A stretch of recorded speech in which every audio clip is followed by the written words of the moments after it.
오늘 성경 말씀은 빌립보서 2장 6절에서 11절입니다.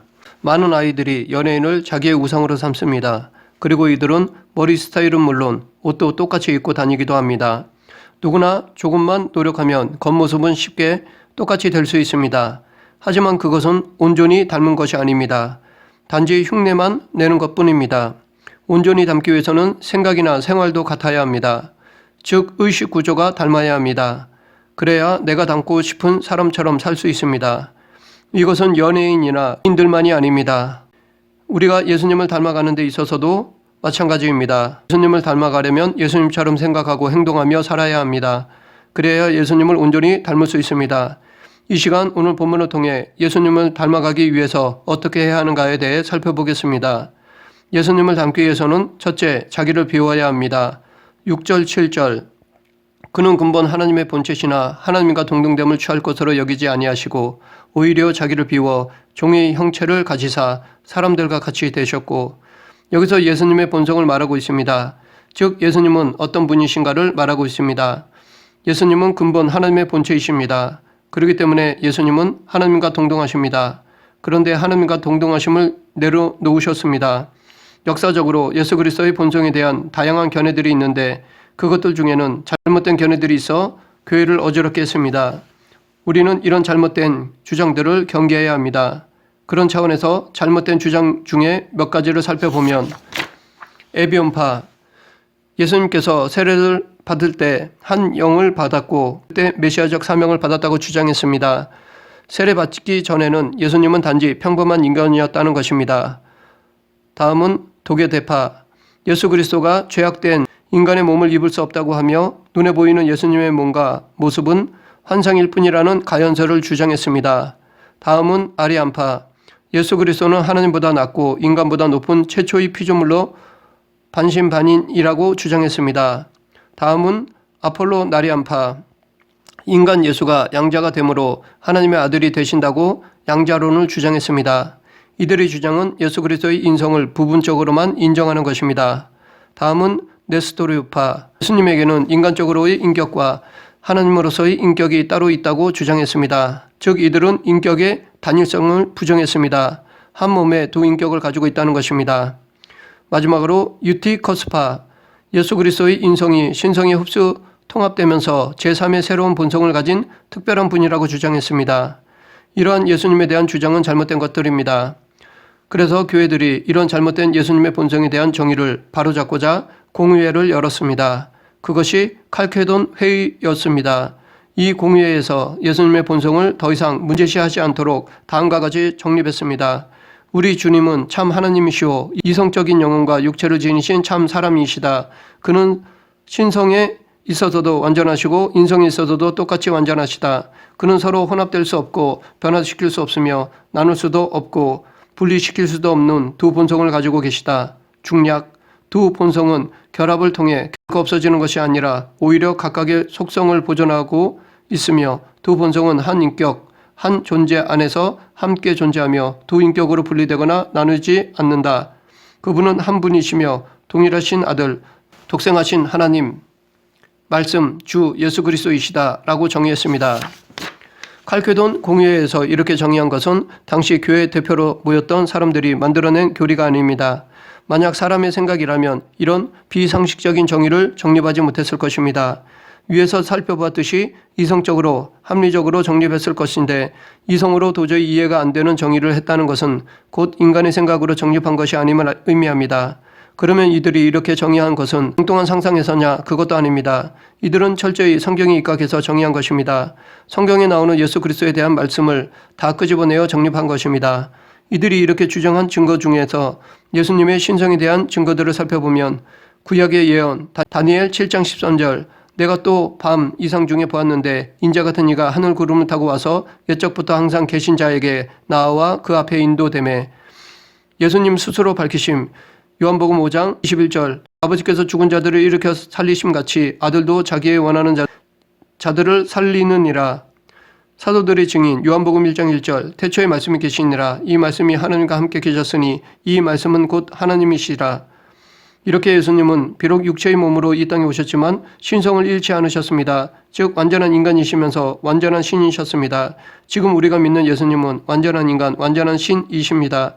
어느 한쪽이 줄거나 약해지지 않는 완전하시면서도 나뉠 수 없는 한 분이십니다. 그러므로 예수님의 양성으로 문제를 제시하며 이성으로 성립하려는 사람이 있다면 우리는 과감히 그들을 이단으로 경계해야 합니다. 7절에서 오히려 자기를 비워 종의 형체를 가지사 사람들과 같이 되셨고 라고 말하고 있는데 이것을 기독교 교리에서는 예수 그리스도의 비하라고 말합니다. 즉 예수님은 최고 영광스러운 자리에서 가장 낮은 곳으로 내려오셨습니다. 예수님은 영광의 신분에서 스스로 낮고 천한 종의 형체로 이 땅에 오셨습니다. 그런데 이 비하에 있어서 예수님은 누구의 강요에 의해서가 아니라 스스로 자기를 비우신 것입니다. 억지로가 아니라 하나님의 뜻을 이루고자 스스로 낮아지신 것입니다. 그러면 예수님께서 이 땅에 오시기 위해 스스로 비우신 것이 무엇입니까? 먼저 자신의 영광을 비우셨습니다. 다음은 독립적인 권위 행사를 비우셨습니다. 세 번째는 하나님의 대권적 능력을 비우셨습니다. 네 번째, 존엄과 주권의 표지를 비우셨습니다. 다섯 번째, 하나님의 속성 중에 몇 가지를 사용하지 않기로 비우셨습니다. 이렇게 예수님은 우리를 위해 당신의 자유, 권리, 권한을 비우셨습니다. 좋은 것들을 아낌없이 비우셨습니다. 그렇기 때문에 우리도 예수님을 닮으려면 예수님처럼 나의 자유, 권리, 권한을 비울 수 있어야 합니다. 하나님의 뜻을 이루기 위해 내 것을 비워야 합니다. 그래야 온전히 예수님을 닮을 수 있습니다. 그러나 이것은 쉽지 않습니다. 세상적인 시선으로 보면 어리석은 짓으로도 보입니다. 어떻게 해서라도 권리를 더 찾아 먹어야 하는 것이 이 세상에 흐르는 원리인데 오히려 권리를 포기하는 것은 어리석게 보일 수밖에 없습니다. 그러나 하나님의 뜻을 이루기 위해서 그것이 필요하다면 권리도 포기할 줄 알아야 합니다.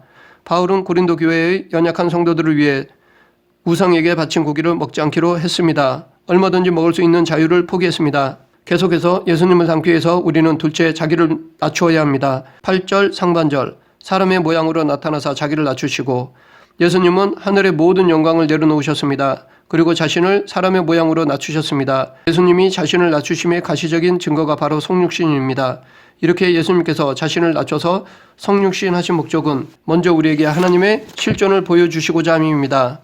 요한복음 14장 9절 예수께서 가라사대 빌립아 내가 이렇게 오래 너희와 함께 있으되 내가 나를 알지 못하느냐 나를 본 자는 아버지를 보았거늘 어찌하여 아버지를 보이라 하느냐.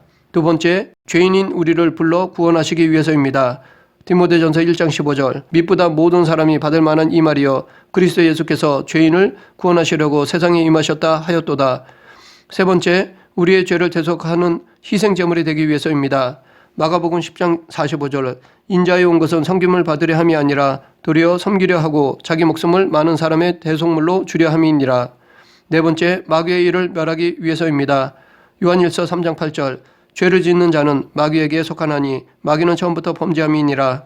하나님의 아들이 나타나신 것은 마귀의 일을 멸하라 하심이니라. 다섯 번째 다윗과의 언약을 성취하기 위해서입니다. 누가복음 1장 31절부터 33절 보라 내가 수태하여 아들을 낳으리니 그 이름을 예수라 하라.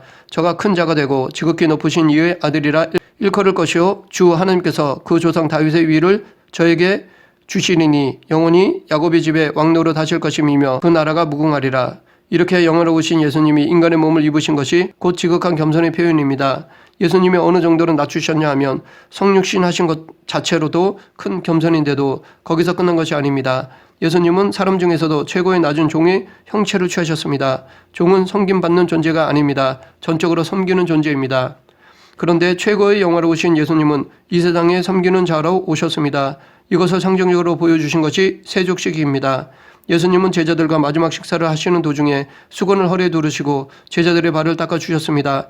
당시 발을 닦는 일은 종이나 노예가 하는 것이었습니다. 그런 천한 일을 몸소 행하시며 섬김의 본을 보여주셨습니다. 마지막으로 예수님을 따르기 위해서는 셋째, 죽기까지 복종해야 합니다. 8절 하반절 죽기까지 복종하셨으니 곧 십자가에서 죽으심이라. 예수님은 이 땅에 오셔서 하나님의 대속의 뜻을 이루셨는데 그것도 전혀 부족함이 없이 다 이루셨습니다. 이렇게 예수님은 하나님의 뜻에 온전히 순종하셨습니다. 예수님은 어디에서나 하나님의 말씀에 순종하신 적이 한 번도 없으셨습니다. 예수님이 어느 정도로 순종하셨냐 하면 십자가에서 죽기까지 순종하셨습니다. 십자가는 예수님의 비하에서 최저점입니다. 더 이하의 비하, 낮아짐은 이 세상에 없습니다. 십자가에서의 죽으심은 인간이 겪는 추욕 중에 최고의 추욕입니다. 왜냐하면 십자가형은 사람이 금방 죽는 것이 아니기 때문입니다. 십자가형은 인간의 극한 고통을 겪으면서 비참하게 죽어가는 사형 제도였습니다. 몇 날 며칠을 십자가에 매달려 죽어가기 때문에 인간의 모든 비참한 꼴을 다 드러냅니다. 인간이 극한에 처하면 체면도 없이 추태를 보입니다. 이처럼 십자가형은 인간의 가장 추한 죽음입니다. 그래서 로마 시민에게는 이 십자가형을 주지 않았고 유대인들은 십자가에서의 죽음을 저주로까지 여겼습니다. 그래서 바울은 갈라디아서 3장 13절에서 그리스도께서 우리를 위하여 저주를 받은 바 되사 율법의 저주에서 우리를 속량하셨으니 기록된 바 나무에 달린 자마다 저주 아래에 있는 자라 하였음이라 라고 하였습니다. 죄인으로 태어난 인간도 십자가에서의 죽음은 비참한 것이었습니다. 하물며 최고의 영광스러우신 예수님이 사람의 모습으로 오신 것도 낮아지신 것인데 더 낮아져서 종의 형체를 취한 것도 모자라 우리의 죄를 위해 비참하게 십자가에서 돌아가신 것입니다. 이 모든 것은 하나님의 작정하심이었습니다. 이 하나님의 계획에 순종하고자 예수님은 철저히 낮아지셨고 죽기까지 복종하셨습니다. 예수님은 죄가 없으십니다. 그런 분이 십자가에서 돌아가신 것은 우리의 죄를 대속하기 위해서입니다. 그래서 알 수 있듯이 예수님의 죽음은 돌발적인 사건이 아니라 구속사의 전개에 있어서 반드시 필요한 것입니다. 우리를 위한 필연적인 사건입니다. 또한 예수님께서 십자가에서 돌아가신 것은 사랑의 절정이며 참 목자상을 보여주시는 것이기도 합니다. 왜냐하면 선한 목자는 자기 양을 위해 목숨을 아끼지 않기 때문입니다. 그래서 예수님은 요한복음 10장 14, 15절에서 나는 선한 목자라 내가 내 양을 알고 양도 나를 아는 것이 아버지께서 나를 아시고 내가 아버지를 아는 것 같으니 나는 양을 위하여 목숨을 버리노라 라고 말씀하셨습니다. 우리도 예수님을 쫓아 살려면 자기를 비우고 겸손히 낮추어 종이 되어야 합니다. 그리고 종으로서의 삶에 반드시 따라오는 십자가를 지어야 합니다. 그것도 죽음을 각오하면서까지 복종해야 합니다. 그래서 예수님께서도 아무든지 나를 따라오려거든 자기를 부인하고 자기 십자가를 지고 나를 쫓을 것이니라. 누구든지 제 목숨을 구원코자 하면 잃을 것이요 누구든지 나를 위하여 제 목숨을 잃으면 찾으리라 라고 말씀하셨습니다. 물론 우리가 져야 할 십자가는 예수님과는 차원이 다른 것입니다. 우리는 우리가 짊어져야 할 십자가가 있습니다. 이것을 회피한다면 온전히 예수님을 쫓을 수가 없습니다. 지금까지 예수님을 닮기 위한 세 가지 조건을 살펴보았습니다. 그러면 우리가 예수님을 따르고자 자기를 비우고 자기를 낮추고 죽기까지 복종하면 하나님은 어떻게 해주십니까? 9절부터 11절 이러므로 하나님이 그를 지극히 높여 모든 이름 위에 뛰어난 이름을 주사 하늘에 있는 자들과 땅에 있는 자들과 땅 아래에 있는 자들로 모든 무릎을 예수의 이름에 꿇게 하시고 모든 입으로 예수 그리스도를 주라 시인하여 하나님 아버지께 영광을 돌리게 하셨느니라. 하나님은 예수님을 닮고자 자기를 비우고 낮추고 죽기까지 복종하는 자를 높여주십니다. 다시 말해 순종하는 자에게 영광을 주십니다. 하나님은 영광 받으시기에 합당하신 분이십니다. 그리고 우리가 하나님께 영광을 돌리는 것은 마땅한 것입니다. 그런데 하나님은 영광을 받으시기만 하는 것이 아니라 당신이 우리로부터 받으신 영광보다 비교도 되지 않을 정도로 더 큰 영광을 주십니다. 그래서 요한은 요한복음 13장 32절에서 만일 하나님이 저로 인하여 영광을 받으셨으면 하나님도 자기로 인하여 저에게 영광을 주시리니 곧 주시리라 라고 하였습니다. 그러므로 우리가 예수님을 닮은 것은 손해가 아닙니다. 세상적인 시선으로 보면 자기 자유, 권리, 권한을 비우고 겸손히 낮추어 죽기까지 하나님께 복종하는 것이 어리석게 보이고 손해처럼 보일지 모르지만 정작 그것은 세상이 줄 수 없는 하나님의 영광을 받는 길입니다. 오히려 나를 높여주고 세워주시는 하나님의 은혜를 누리는 길입니다. 그렇기 때문에 우리는 예수님을 닮는 것이 손해가 아니라 오히려 영광, 기쁨, 평강입니다. 9절부터 11절을 기독교 교리에서는 예수 그리스도의 승기라고 말합니다. 예수님은 가장 낮은 인간의 위치로 비하하셔서 구속사역을 수행하신 후 다시 신적인 본래의 위치로 돌아가셨습니다. 즉 다시 존귀한 자리인 하나님의 우편에 오르셨습니다. 예수님의 승천은 여러 가지 의미가 있는데 첫째, 원래 예수님의 처소인 하늘로 올라가신 것입니다. 다음은 구속사역이 온전히 완성되었음을 보여주는 것입니다. 세 번째는 그리스도의 왕국이 궁극적으로 하늘에서 이루어진 것을 보여주시는 것입니다. 다음은 하나님 앞에서 우리를 위한 대언자가 되시는 것입니다. 다음은 성령을 보내시기 위한 것입니다. 다음은 성도들이 장차 누리게 될 영광을 보여주시는 것입니다. 마지막으로 성도들이 장차 거할 처소를 예비하는 것입니다. 이렇게 예수님의 높아지심도 다 우리를 위한 것입니다. 여기 10절에서 하늘에 있는 자들과 땅에 있는 자들과 땅 아래에 있는 자들로 모든 무릎을 예수의 이름에 꿇게 하시고 라고 말하고 있는데 이것은 하나님께서 예수님을 높이시고 주라는 이름을 주신 목적을 말합니다. 그 목적은 모든 피조물로 하여금 예수 그리스도 앞에 복종케 하기 위해서입니다. 그렇기 때문에 예수님을 주님으로 모시는 것은 인간에게 당연한 것입니다. 여기서 바울은 그리스도에게 복종해야 할 대상에 대해 세 가지로 언급하고 있습니다. 그리스도에게 복종해야 할 대상은 하늘에 있는 자들, 땅에 있는 자들, 땅 아래에 있는 자들입니다. 하늘에 있는 자들은 천사들과 천국에 있는 성도들을 의미하고 땅에 있는 자들은 이 땅에 살아가는 우리들을 의미하며 땅 아래에 있는 자들은 사탄과 그의 무리와 지옥에 있는 자들을 가리킵니다. 이것을 종합하면 모든 곳의 모든 존재를 의미합니다. 이렇게 인간뿐 아니라 영적 존재들도 모두 예수님을 주로 경배하며 복종해야 합니다. 그만큼 예수님은 높으신 분이시며 어느 누구도 비교할 수 없는 존귀한 분이십니다. 이것을 보더라도 예수님은 훌륭한 성인 정도가 아닙니다. 좋은 일을 하셨고 모범을 보인 훌륭한 분 정도로만 여긴다면 그것은 예수님에 대한 잘못된 처사입니다. 예수님은 우리가 상대할 수 없는 존귀하신 분이십니다. 그런 분이 스스로 낮아져서 우리와 함께 하셨고 우리를 위해 죽으셨습니다. 이것은 우리에게는 영광이요 감사한 일입니다. 말씀을 정리하겠습니다. 예수님을 닮는 것은 말처럼 쉽지 않습니다. 겉모습만 흉내낸다고 닮는 것이 아닙니다. 우리가 예수님을 닮기 위해서는 첫째, 예수님처럼 자기를 비워야 합니다. 나의 권리, 권한, 자유를 예수님을 위해 포기해야 합니다. 둘째, 예수님처럼 자기를 낮춰야 합니다. 낮아지고 낮아져 더 이상 낮아질 수 없을 정도로 겸손해야 합니다. 셋째, 예수님처럼 죽기까지 복종해야 합니다. 자기를 부인하고 자기 십자가를 지고 쫓아가야 합니다. 이렇게 예수님을 닮아가면 하나님께서 우리를 높여주십니다. 세상의 것보다 비교할 수 없는 큰 영광을 주십니다. 그러므로 우리 모두 예수님처럼 철저히 자기를 비우고 낮추고 하나님께 철저히 복종하여 예수님을 닮아가는 성도가 되길 간절히 축원합니다. 기도하겠습니다. 영광 받으시기에 합당하신 하나님 아버지, 저희들 예수님을 닮기 원합니다.